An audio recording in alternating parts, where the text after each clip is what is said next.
नमस्कार, आप देख रहे हैं स्पेशल रिपोर्ट और मैं हूं आपके साथ आयुषी गुप्ता। चलिए रुक करते हैं खबरों की ओर। इजरायली सेना अब ऐसा खूनी हमला करने जा रही है जो गाजा पट्टी में सबसे बड़ी तबाही ला सकता है। इजराइल की सेना ने साफ कह दिया है कि अगर हमास ने इजराइल की शर्तें नहीं मानी तो रफा में भीषण हमला होगा। इजराइल की इस धमकी के बाद से रफा में मौजूद करीब 20 लाख फिलिस्तीनियों के जो होश हैं वो उड़ गए हैं। देखिए रिपोर्ट।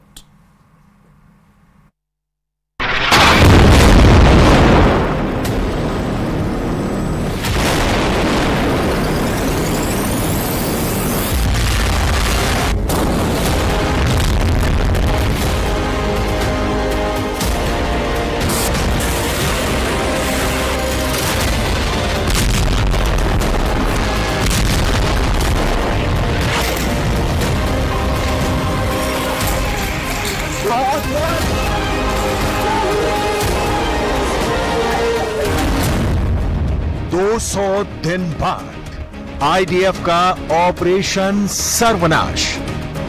7 अक्टूबर 2023 के बाद से पूरा मिडिल ईस्ट जंग की आग में धधक रहा है।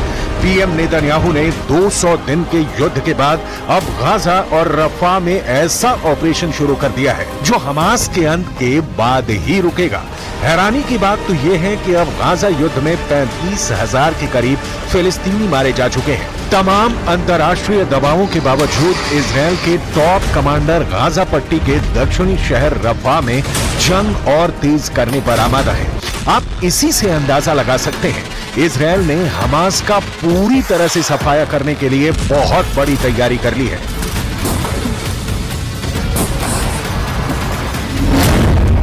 हमास के अंत का आखिरी अल्टीमेटम। इजराइल ने हमास को चेतावनी देते हुए कहा है कि उसके पास बंधक समझौता करने का आखिरी मौका है।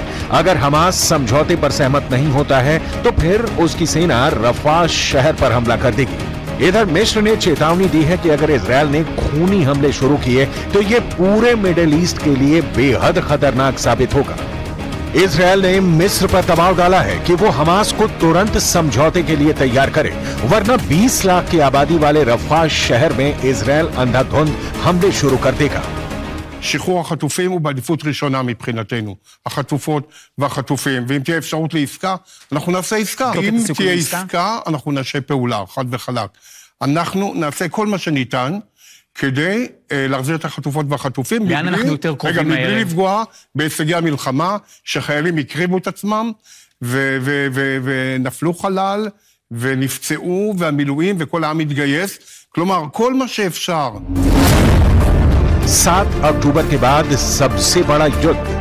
इधर हमास के लड़ाके अभी भी इजरायली सेना पर गाजा पट्टी और रफा के इलाके से हमले करने में जुटे हैं। सुरंगों का नेटवर्क अभी भी मौजूद है जहां से हमास के लड़ाके हमले कर रहे हैं। अब सवाल उठता है कि 200 दिन की जंग के बाद भी हमास अभी तक इजरायल के सामने घुटने क्यों नहीं टेक रहा है। इसके पीछे हैं हमास के वो नेता जो आखिरी सांस तक इजरायल से जंग करने पर आमादा है।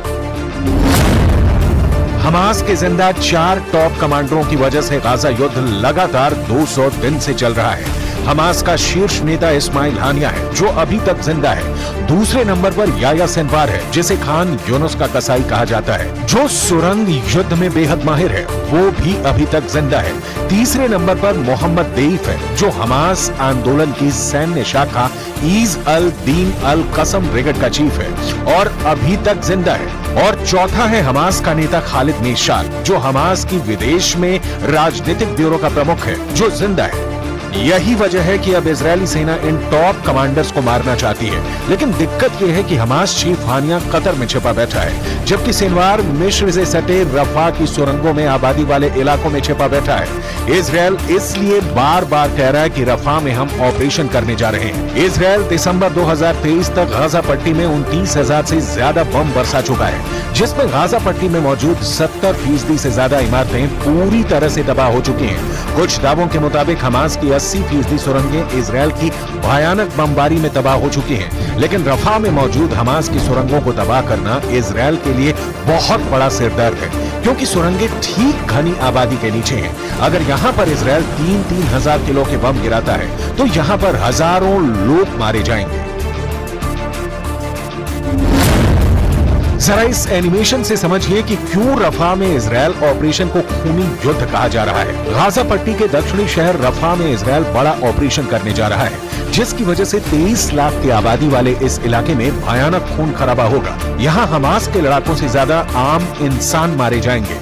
अभी एक हफ्ते पहले रफा में हुए इजरायली हवाई हमले में 22 लोग मारे गए थे, जिसमें से 18 बच्चे और महिलाएं थी। इसीलिए कहा जा रहा है कि अब रफा में दुनिया वो खूनी मंजर देखने जा रही है जिसकी कल्पना करना भी मुश्किल है।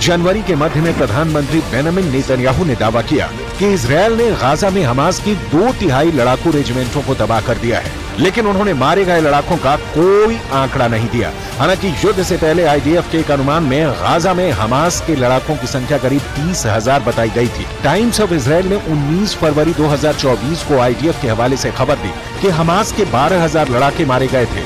युद्ध के शुरू होने के बाद के आंकड़े बताते हैं कि गाजा पट्टी में मारे गए लोगों में कम से कम 70% महिलाएं और बच्चे हैं।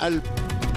पश्चिम की एक मीडिया रिपोर्ट के मुताबिक एक शीर्ष इजरायली अधिकारी ने कहा कि मिस्र पर समझौते के लिए दबाव डालने को तैयार है, लेकिन इजरायल की ओर से रफा में आगे बढ़ने के इरादे गंभीर हैं। इजरायली अधिकारी ने कहा कि इजरायल हमास द्वारा किसी भी देरी के लिए सहमत नहीं होगा। इजरायल की सेना ने रफा शहर के करीब दर्जनों टैंक और बख्तरबंद वाहन जमा कर दिए हैं। इधर मिस्र ने चेतावनी दी है कि रफा के हमले में मानवीय स्थिति के साथ साथ क्षेत्रीय शांति और सुरक्षा पर विनाशकारी परिणाम हो सकते हैं। हमास ने इससे पहले कहा था कि वो स्थायी युद्ध विराम और इजरायली सैनिकों की पूर्ण वापसी की अपनी मांगों से पीछे नहीं हटेगा। इस मांग को इजरायल ने खारिज किया, क्योंकि हमास नेता याह्या सिनवार बंधकों को मानव ढाल के रूप में इस्तेमाल कर रहे हैं, जिनके बारे में माना जाता है कि वो एक सुरंग नेटवर्क में छिपे हुए हैं। सूत्र ने बताया कि इजरायली सेना के रफा में जाने से पहले हमास के लिए ये आखिरी मौका है।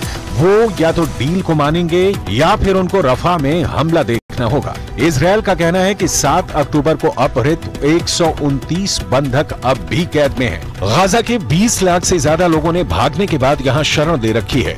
इजरायल काफी समय से इस बात पर जोर दे रहा है कि वो मिस्र की सीमा से लगे शहर रफा पर जमीनी हमला करेगा, क्योंकि हमास की आखिरी बटालियन यहीं पर छिपी हुई है। ऐसा दावा किया जा रहा है। अब देखना होगा कि क्या इजरायल रफा में आखिरी हमला करके हमास का पूरी तरह से सफाया कर देगा या फिर रफा पर हमला पूरे मिडल ईस्ट को खूनी जंग में झोंक देगा।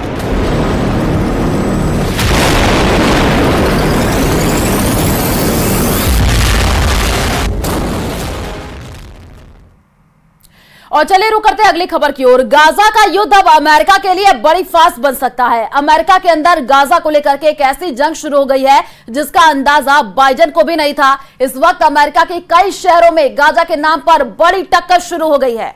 देखिए रिपोर्ट।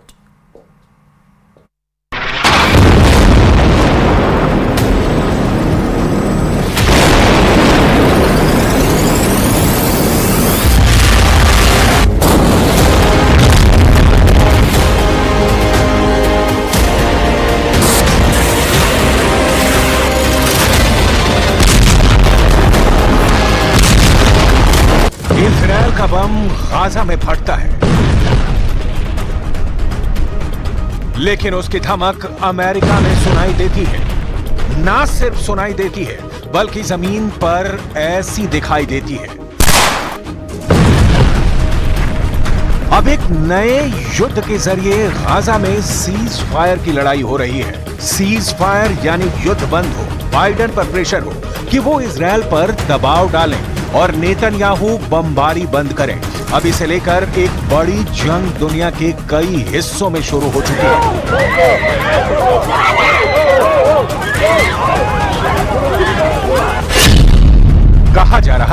कि गाजा का युद्ध अमेरिका में पहुंच चुका है। गाजा को बचाने के लिए अमेरिका में जंग शुरू हो चुकी है। इस जंग में अमेरिका के विश्वविद्यालय बैटल ग्राउंड बन चुके हैं।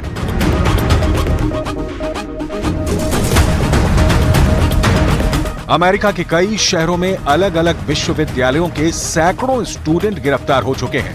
हथकड़ियां लगाकर सबको हिरासत में लिया जा रहा है। सड़कों और चौराहों पर प्रदर्शन हो रहे हैं।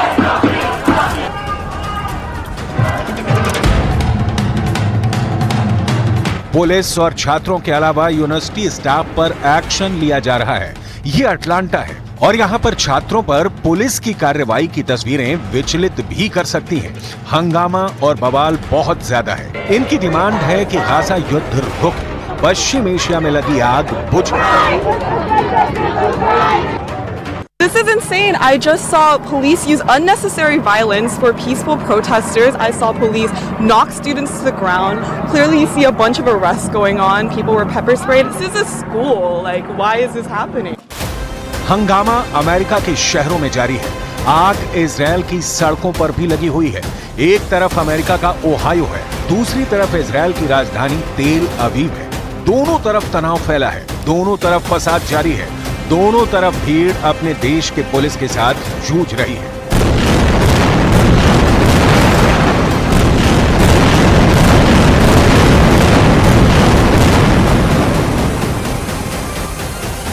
इनकी डिमांड क्या है, इसे समझने के लिए 7 अक्टूबर 2023 के बाद से गाजा पर हुई बमबारी और तबाही को समझिए। गाजा पर गिरे हर बम ने जान ली है। एक नहीं, दो नहीं, बल्कि हर बम ने 10-10 जान ली है।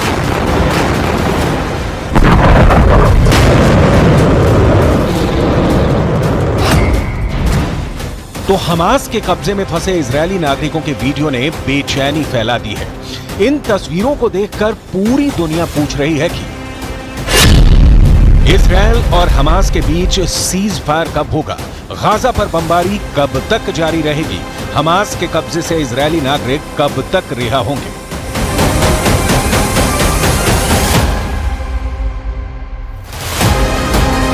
अमेरिका में यूनिवर्सिटी के स्टूडेंट ये युद्ध लड़ रहे हैं और पुलिस उन्हें रोकने के लिए केमिकल स्प्रे कर रही है।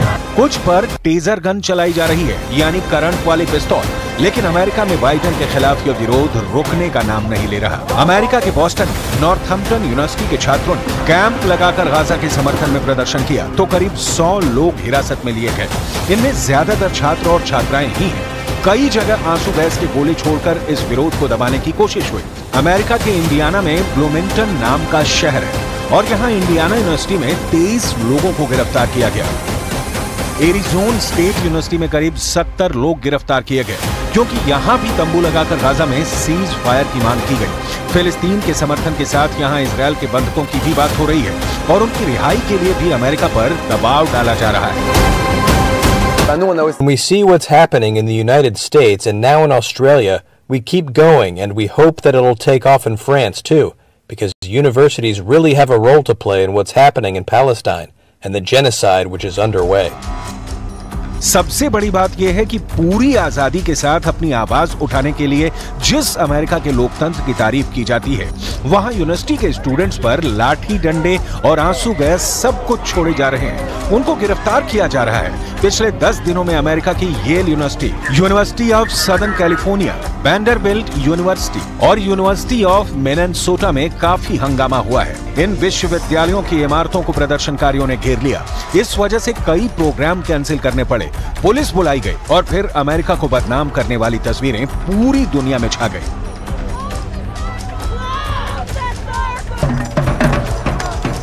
न्यूयॉर्क की कोलंबिया यूनिवर्सिटी में भी ऐसा ही प्रदर्शन हुआ और यहाँ 100 से ज्यादा लोगों को गिरफ्तार किया गया।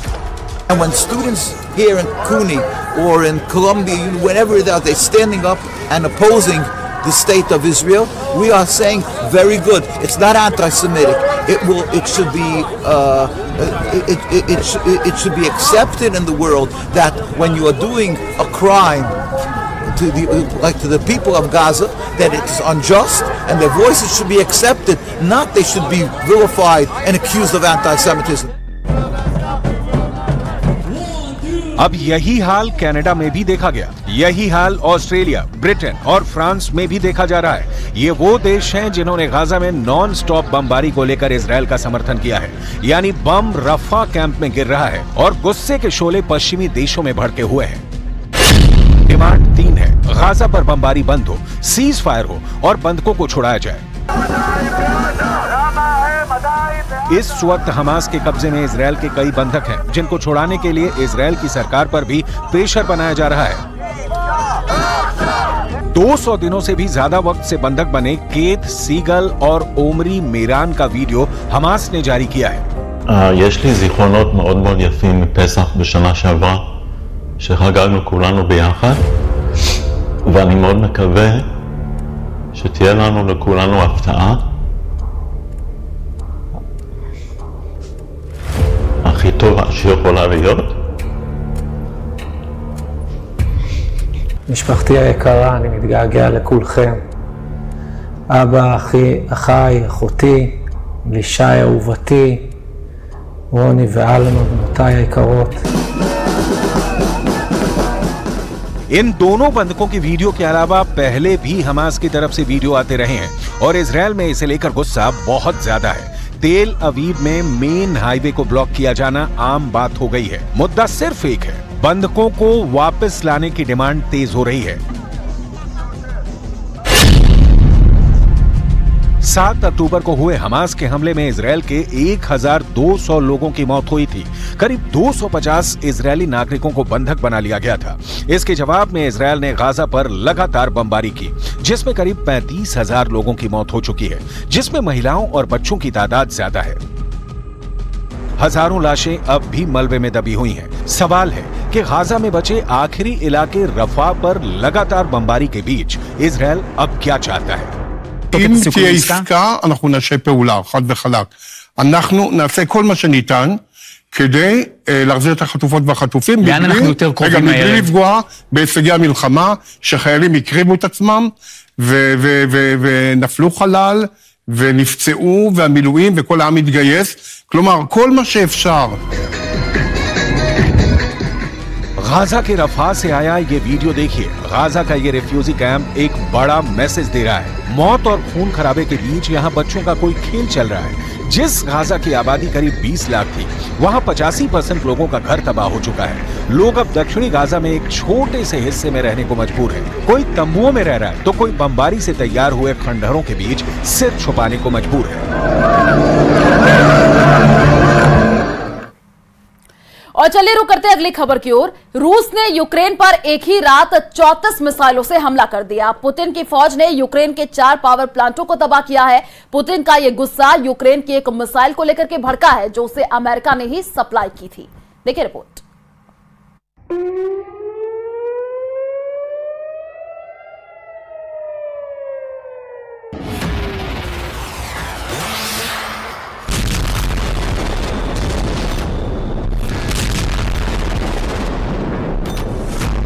चौंतीस मिसाइल हमलों से यूक्रेन धुआं धुआं।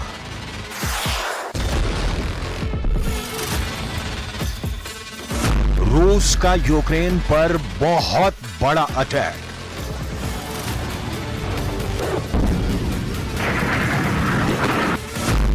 यूक्रेन के 4 पावर प्लांट हुए तबाह।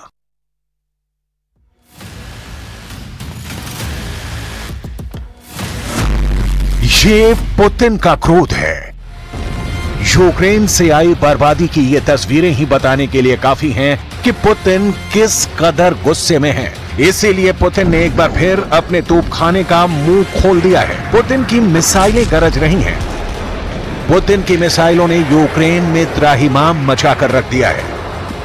इसीलिए 1 नहीं, 2 नहीं, 3, 4, 5 नहीं, बल्कि एक ही रात में पुतिन ने 34 मिसाइलों का रुख यूक्रेन की ओर मोड़ दिया।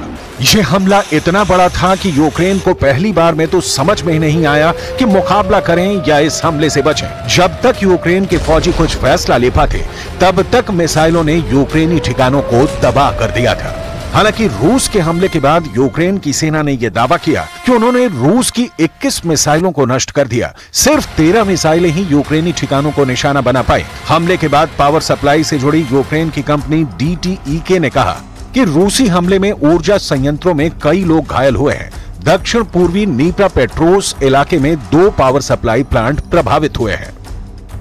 पश्चिमी लीव और इवानो फ्रैंकोविस्क इलाकों में भी हमलों की खबर है। यूक्रेन के दूसरे सबसे बड़े शहर खार्किव में मिसाइल हमलों में एक मनोरोग अस्पताल क्षतिग्रस्त हो गया, जिसमें एक व्यक्ति घायल हो गया। घटनास्थल की तस्वीरों में अस्पताल के पास एक बड़ा गड्ढा और गलियारों में शरण लेते मरीज दिखाई दे रहे हैं। इलाके के गवर्नर ओले सिनुहुबो ने रूसी हमले की पुष्टि के साथ ही ये भी कहा कि हमले में 53 साल की एक महिला को चोट लगी है, जिसका इलाज जारी है।